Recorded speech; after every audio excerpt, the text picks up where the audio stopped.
ఆ వల లాంటిదే దైవం మీద నమ్మకం. మానవ మాత్రలమైన మనం జీవిత సమరంలో ఎన్నో ఆటుపోట్లకు గురి అవుతూ ఉంటాము. ఎన్ని కష్టాలొచ్చినా ఆ దేవుడు మనల్ని కాపాడుతాడని నమ్మితే మనం ముందుకు పోగలం, సమస్యలను సులభంగా పరిష్కరించుకోగలం. లేకుంటే సమస్యల దగ్గరే ఆగిపోతాము అని వివరించాడు. నిజమే, వల ఉంది కాబట్టి పైనుంచి ధైర్యంగా దూకాను.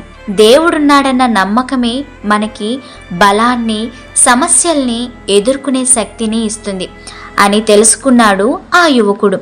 అందరితో కలిసి హరోం హర హరోం హర అని పలుకుతూ సుబ్రహ్మణ్య స్వామి గుడి వైపు నడిచాడు. సో ఫ్రెండ్స్, విన్నారు కదా దైవ బలం మనోబలం కథ. మీకు నచ్చిందనే అనుకుంటున్నా. మరొకసారి మర్చిపోయి ఉంటే మన సాహిత్యం ఛానల్ని సబ్స్క్రైబ్ చేసుకొని లైక్ చేసి షేర్ చేసి కామెంట్ చేయండి ప్లీజ్.